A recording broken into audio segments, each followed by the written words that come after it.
bom dia, boa tarde, boa noite. Vamos dar início a mais uma aula da disciplina Práticas Profissionais 2. Hoje falando um pouco sobre as áreas funcionais da administração. Então, são as áreas essenciais do pleno funcionamento de uma empresa, seja ela produtora de produtos ou serviços. Então, a gente está falando de operações, produções, área de produção, né? Marketing, finanças, recursos humanos. Mas antes de entrar no detalhamento, na discussão a respeito dessas áreas, a gente vai dar um passo atrás e discutir um pouco a estruturação de uma empresa. Então, como que a gente organiza uma empresa, como que a gente faz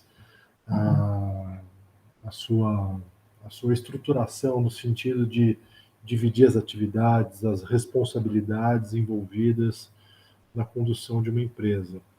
Então, quando uma empresa ela atinge um determinado porte, é necessário dividir as atividades. Então, dividir as responsabilidades também. Então, quem vai fazer o quê? Quem vai cuidar do marketing, focar no mercado, quem vai fazer a gestão das pessoas, dos nossos colaboradores, quem vai cuidar do dinheiro, né? Quem vai ser responsável pela área de finanças, quem vai cuidar da parte mais operacional, então produção, logística e as atividades envolvidas por trás disso, né? Então é necessário desenhar esses processos, necessita-se obviamente de recursos para que isso ocorra, pessoas, máquinas, recurso financeiro, estrutural. Então, para se organizar uma empresa, deve-se primeiramente focar, então, em alguns aspectos. Eu trago aqui alguns pontos para a gente discutir. Então, a estrutura da empresa, como que ela vai ser estruturada, dividida em áreas, quem vai fazer o quê, quais são as rotinas e os procedimentos administrativos. Então, quando que se ocorre determinada tarefa inicia-se onde, termina-se onde, quem alimenta o quê, né? A gente sabe que tem áreas que dependem de informações de outras áreas, então quem que vai ser responsável por essa troca de informações, o planejamento da empresa, então o que a gente vai fazer, como que a gente vai fazer, quanto, onde, a direção da empresa, então dá nome aos bois, né? Então quem vai tocar o quê, quem vai ser responsável por o quê, como que vai ser feito o controle dessa empresa. Então a gente viu no terceiro ponto que é feito um planejamento. Quem vai fazer o controle disso? Quem vai dizer se a gente está realmente executando o que foi planejado? É um ponto importante. Então, na hora de se estruturar essa empresa, é importante a gente entender que existe uma estrutura formal, que está no papel ali desenhado, e a estrutura informal, que são aquelas conversas no café, no almoço, a conversa com o seu parceiro ali, o seu par de equipe, de atividade. Então, é essa relação informal que ocorre dentro da empresa. É importante considerar isso, pois, na prática, esse tipo de relação ajuda, muitas vezes, a se tomar uma decisão, principalmente no engajamento das pessoas, né, para que elas se unam para atingir um determinado objetivo. Então, existe uma relação informal nesse tipo de decisão. E a estrutura formal é aquela estrutura que está no papel, como eu falei. Ela normalmente é representada graficamente por meio de um organograma. Aqui eu trago um organograma clássico, né? Então a gente tem o presidente da empresa, o CEO, o responsável maior pela estrutura, o VP, o vice-presidente, as diversas diretorias, embaixo das diretorias, os gerentes, embaixo dos gerentes, os coordenadores, embaixo dos coordenadores, os analistas, os assistentes, os estagiários, né? Esse é um organograma clássico utilizado pelas empresas, mas ele sofreu algumas. Ele vem sofrendo, esse conceito de organograma, eu digo, né? Vem sofrendo algumas transformações, algumas atualizações, eu acho melhor, né? O mercado, a dinâmica de negócios vem mudando e com certeza é necessário que se faça ajustes nas estruturas das empresas, né, para elas se adaptar melhor a essa nova realidade de mercado, né, um mercado mais dinâmico. E como eu falei, a outra estrutura, né, tem a formal que eu mostrei para vocês e a informal, que é a que não é planejada. Então é essa relação social que existe dentro da empresa, entre os colaboradores, né, então tem sempre o líder, a pessoa que tem um trânsito maior entre as pessoas, não necessariamente essa estrutura informal respeita-se a hierarquia, né? Então é mais ali na relação, na conversa, na amizade diária, né, que ocorre dentro da empresa, que ela se estabelece. E ela tem, sim, vantagens, essa estrutura informal. Como eu falei, ela ajuda muito no engajamento das pessoas. Então, na hora de se tomar uma decisão, se passar uma informação, ela ajuda, às vezes até inclusive, a esclarecer determinados pontos, né? Então, nessa troca nessa conversa cotidiana, olha, eu não entendi muito bem o que foi falado, eu recebi determinada orientação, como é que eu faço? É por aqui, não é? Eu entendi isso, entendi aquilo. E as pessoas trocam essa informação e conseguem, muitas vezes, se unir, se engajar num propósito, numa campanha da empresa, por exemplo. Isso reduz a carga de comunicação do chefe também, né? Não fica toda a orientação, toda a responsabilidade, né, de orientação em cima do chefe, ela acaba diluindo. E também uma empresa unida, que tem um ambiente agradável, uma relação informal positiva, ela acaba sendo um ambiente bom para se trabalhar, então motiva, acaba integrando a, a equipe. Obviamente também tem seus pontos negativos, suas desvantagens, então muitas vezes tem relações ali que não são benéficas para a empresa, os procedimentos não vêm sendo seguidos da forma como deveriam, então coisas acabam ocorrendo dentro da empresa, no seu dia a dia, que a chefia não fica sabendo, dificulta o controle, isso também, e pode possibilitar também atrito entre as pessoas, né? Criam-se grupos ou pessoas que têm opiniões divergentes e isso acaba deixando o ambiente mais conflituoso. Então é necessário, como gestor, ficar atento a esse tipo de situação. Mas a estrutura organizacional ela deve se adaptar ao indivíduo ou o indivíduo à estrutura? O ideal é que nenhum nem outro, nenhum extremo nem outro. Ela deve proporcionar ao indivíduo um ambiente agradável de trabalho, motivador, onde tenha-se uma equipe ali integrada, unida, mas a estrutura não deve se adaptar ao indivíduo, obviamente que não, né? Ela deve ser flexível,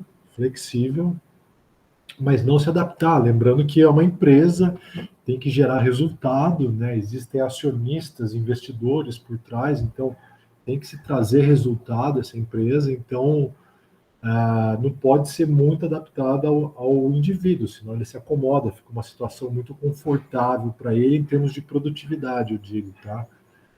Não em termos de condições de trabalho, são coisas diferentes. Em termos de produtividade. Então, deve-se oferecer um ambiente ali flexível, adaptável à dinâmica do mercado, né? Mas o indivíduo também tem que ceder um pouco. Então, seria o ideal o meio termo ali, né? Então, para se elaborar uma estrutura formal, é necessário determinar as responsabilidades, né, do cargo, qual a sua responsabilidade, onde começa, onde termina, autoridades, quem responde para quem, como vai ser feita a comunicação, a tomada de decisão. Novamente, essa estrutura não deve ser estática. O mercado vem se transformando em função da globalização, as novas formas de se fazer negócio. Então, essa estrutura também precisa se adaptar, ser dinâmica, né? Senão a empresa acaba perdendo em relação a um concorrente que tenha se adaptado melhor à forma de se fazer negócios. Na hora de se fazer esse planejamento organizacional, é necessário identificar quais são as tarefas que cada colaborador vai fazer, como ele vai fazer, quais são as funções, né, os processos que devem ser desempenhados dentro da empresa. E lembrando, né, as áreas elas são interrelacionadas. A produção precisa saber do marketing quanto vai ser vendido, o marketing precisa saber do financeiro a respeito de verbas, a produção precisa saber do financeiro a respeito de pagamentos de fornecedores. Enfim, existe uma troca de informações que ocorre por meio do desenho dessas funções. Né? Para essa troca de informação ocorrer, precisam que pessoas desempenhem as suas funções e forneçam essas informações em tempo, né, para que se possa tomar as devidas decisões, as devidas ações, né, feedback. Né? Aí eu trago uma série de ações que precisam ser desempenhadas dentro da empresa, né? Medidas de desempenho, então, quem que vai fazer os acompanhamentos das atividades, quem que vai reportar esses resultados desses acompanhamentos, quem vai desenhar as metas, quem vai dizer se a gente está chegando nessa meta ou não, pagamentos, recebimentos, movimentações de materiais, negociações. Então, é preciso fazer o desenho dessas tarefas, dessas funções, né, envolvidas. Isso é feito por meio da descrição dos cargos. Então, eu vou desenhar uma função, né? Eu sempre atuei na área logística, né? Então, eu sou diretor de logística da Petrobras. Eu preciso contratar um coordenador de logística. Então, esse meu coordenador de logística, qual a qualificação que ele precisa ter? Ele precisa ter uma experiência prévia, ele precisa ter uma formação específica, ele vai ser responsável pela contratação de serviços, ele vai ter uma equipe trabalhando para ele, com analistas, o que ele vai movimentar, quanto que ele vai movimentar.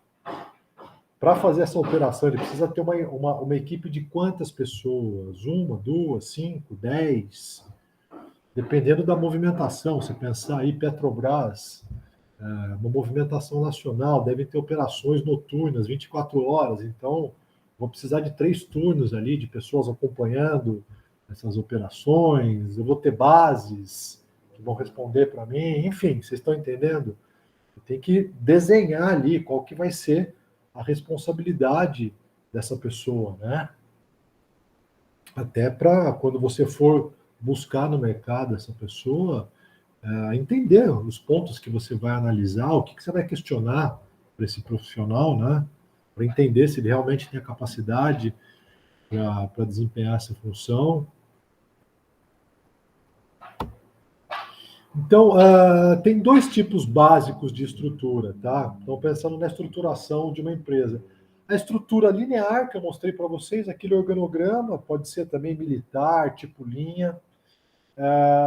Então, é aquele hierárquico, né? Aquela estrutura hierárquica. Existe uma autoridade, você vai ter que seguir aquela linha, né? O, o, o presidente fala com o vice-presidente fala com os diretores, o diretor fala com o gerente fala com o coordenador fala com o analista tem uma ideia, essa ideia chegar ali no diretor, vai ter que passar pelo coordenador, pelo gerente, enfim, você tem que seguir uma estrutura, uma linha, como o próprio nome diz, uma estrutura linear, né? Você não pode atravessar essa linha. E existe a estrutura linha staff ou mista. Então a gente já cria aqui, é uma estrutura parecida com a linear, mas tem o papel do staff. É uma assessoria. Eu vou mostrar para vocês por meio de uma figura aqui que eu acho que fica mais fácil entender, tá bom? Então aqui a estrutura linear à esquerda, o diretor, os gerentes, a execução ali, a coordenação, sei lá. E percebam que na direita, o staff, tem o diretor, a gerência, a execução. Mas à esquerda aqui tem o staff, ele não responde para o diretor, ele fala com o gerente e fala com a assessoria. Entenderam? Então, percebam que ele tem o papel de assessorar essa gerência. Tá bom? Então, onde eu quero chegar? Vamos pegar essa estrutura linear aqui, eu acredito que vocês estão familiarizados, né? Estrutura convencional. E essa staff, algumas empresas chamam de staff, algumas empresas chamam a pessoa que desempenha essa função de especialista, tá? Então, assim, ele é contratado pelo diretor, ele vai assessorar o gerente, ele não responde para o gerente, tá? Ele dá assessoria para o gerente. Então, como? Vamos lá, vamos trazer, por exemplo, da logística. Eu vou trazer um exemplo da empresa que eu trabalhava, tinha essa figura do especialista, eles chamavam de especialista lá. Então, ele era especialista em logística. O que ele trazia para a mesa? Né? Eu trabalhava no setor logístico, a gente respondia para o gerente de logística, mas tinha uma relação também com esse assessor. Esse assessor, ele tem uma experiência grande em logística, ele vai olhar números de desempenho, então, como que está o desempenho nosso ali, a performance da nossa empresa, a gente está fazendo quantas entregas dentro do prazo acordado, quantas entregas fora, a gente fazia, né, esse acompanhamento. Mas a gente compartilhava esse relatório com a gerência e com esse especialista. E ele trazia ideias, fazia análises em cima disso, análises que a gente, no dia a dia, na operação, né, falando com transportadora, com terminal, com usina para carregar, a gente não conseguia fazer esse tipo de análise. Ele, como assessor, então ele assessorava a gente. Então ele fazia estudos e trazia, olha, nessa linha aqui, nessa rota, a gente não está indo bem, nessa rota aqui a gente está indo além do que a gente devia performar, do que a gente devia realizar. Eu acho que dá para a gente transferir caminhão dessa linha para essa.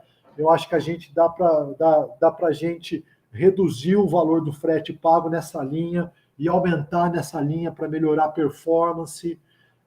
Eu vi que determinada empresa está utilizando determinado software para fazer a gestão do projeto. O que vocês acham da gente trazer isso para a operação? Olha, eu criei um novo controle aqui, veja essa análise que eu fiz. Enfim, ele fazia uma série de análises para assessorar, ele buscava ali dar um suporte para a gente em pontos que a gente podia melhorar, em negociações que a gente podia realizar. ele ajudava a identificar ali oportunidades. Então, isso eu estou falando da área logística, né? Mas isso ocorre na área comercial, marketing, finanças. Então, eu estou trazendo um exemplo que eu vivi.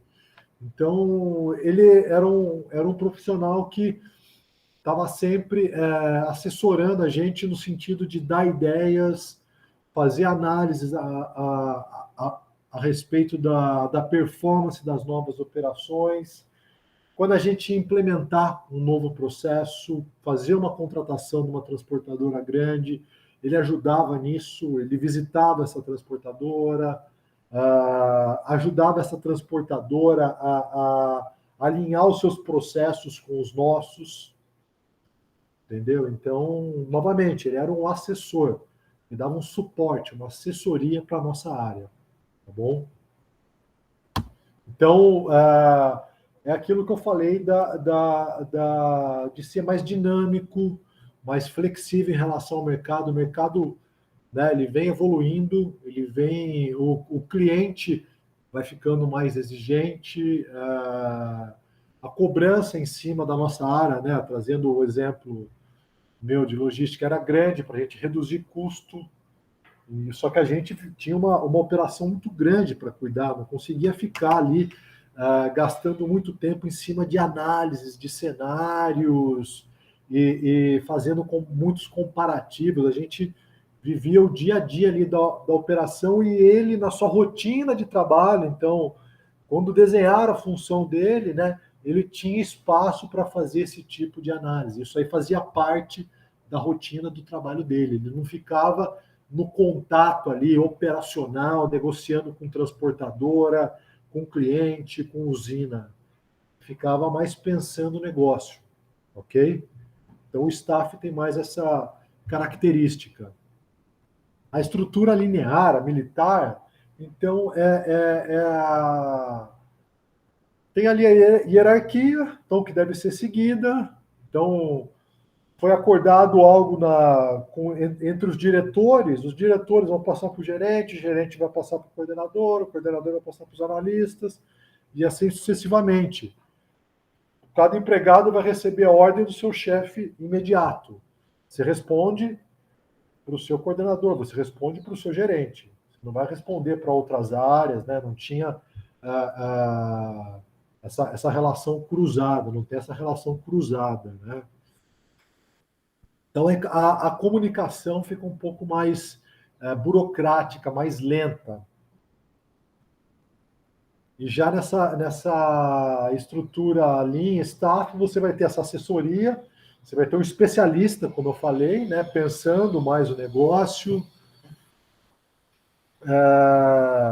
né, com a finalidade de dar o suporte, de ajudar o gestor, ajudar o gerente, ajudar, enfim, pode ter um staff ali na diretoria, ajudar o diretor a pensar o negócio, analisar o negócio, ele vai trazer uma bagagem.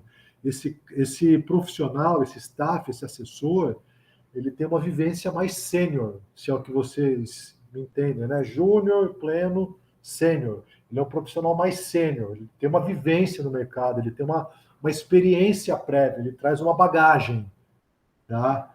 Então, você como diretor, você vai contratar um profissional esse cara ele tem que ter ali uma vivência, 5, 10 anos na área, ele vai trazer informações que vão agregar ao seu negócio, ele não pode ser muito júnior, né? Ele tem que ter vivido experiências nessa área para você vai contratar um cara que conhece o mercado, que conhece o setor, né?